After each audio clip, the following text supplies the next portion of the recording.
થી 40 મિનિટ 35 થી 40 મિનિટ એટલી ભાગે છે, એટલી જોરદાર રીતે ભાગે છે કે તમને ટાઈમની ખબર નહીં પડે. અને એક જે બી પાસે તમારી સામે હોય છે એને તમારે ધરીને જોવા પડશે, એક ઝીણવટથી જોવા પડશે. જે બી તમારી સામે 35 થી 40 મિનિટ જે બી ચાલે છે કારખાના વિશે આ વાર્તા છે, પણ જે બી ચાલે છે 35 થી 40 મિનિટ તમારે ધારીને જોવું પડશે. અને એના પછી વાર્તા થોડી ડપ થાય છે, એટલે કે થોડી ધીમી પડે છે 40 મિનિટ પછી.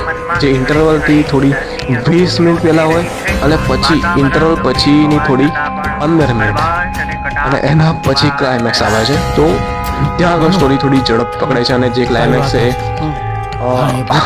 સારું એવું કહી શકાય.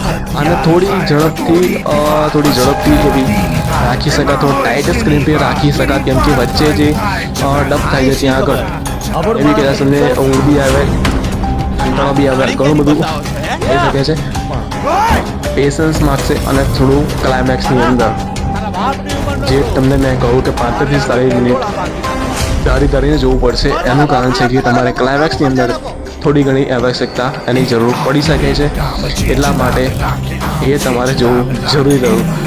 કારખાનું મૂવી એક કારખાના ઉપર છે, જે સ્માર્ટનેસ જેનું વેચાણ કરતી હતી આ મૂવી પોતાના કોન્સેપ્ટને. સ્માર્ટ કોમેડી અને સ્માર્ટ હોરર. કોમેડી પણ થોડું ઘણું મળી જશે આની અંદર અને હોરર બી થોડું ઘણું મળી જશે. પણ સ્માર્ટ જે શબ્દ વાપર્યો છે એ ક્લાઇમેક્સની અંદર તમને એનો અંદાજો આવશે, એની ખબર પડશે કે શા માટે આ મૂવીને એક સ્માર્ટ હોરર કોમેડી મૂવી કહે છે, કે સ્માર્ટ વાર્તા છે, આખી સ્માર્ટ કોન્સેપ્ટ છે આખો. કદાચ આવો કોન્સેપ્ટ મેં થોડો ઘણો તો જોવો નથી જમતો, મેં જોવો પણ નથી બોલિવૂડની અંદર, પણ મેં બી કદાચ બોલિવૂડની અંદર સારી એવી પ્રોડક્શન વેલ્યુ નાખીને અને બહુ મોટો કોન્સેપ્ટ બનાવી શકાય છે. આની અંદર બહુ એટલો મોટો લોકેશન છે નહીં, કારખાના સિવાય બીજું કોઈ લોકેશન બહુ છે નહીં. બસ આની અંદર જ વાર્તા ગોળ ફરતી રહેશે, પણ માઇન્ડ બ્લોઇંગ મૂવી રાખશે. તો હું કહું તો આને થોડી ઘણી વધારે સ્ક્રીન પર રિલીઝ કરવા જેવી હતી, થોડું પ્રમોશન વધારે કરવા જેવું હતું, કેમ કે પ્રમોશન આનું નહીવત પ્રમાણે થયું છે, એટલા માટે ઓડિયન્સ સુધી હજુ બહુ પહોંચી નથી. પણ માઉથ પબ્લિસિટી આધારે મૂવી કદાચ થોડું વધારે જાય સારું છે. પ્રમોશન પણ થોડું ઘણું કરવા જેવું હતું.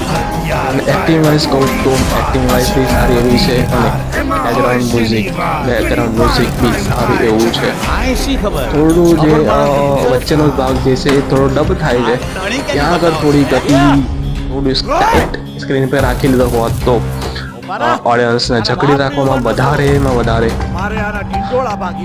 કેમ કે એટલા માટે કહું છું કે થોડી ઘણી ઓડિયન્સ જ્યાં ડબ થાય છે 35-40 મિનિટ પછી, ત્યાં આગળ થોડી ઘણી ઓડિયન્સને મેં આઉટસાઇડ જતા જોઈ હતી, એટલા માટે કહું છું આગળ થોડું ખેંચી લીધું હોત તો વધારે સારું રહ્યું હતું.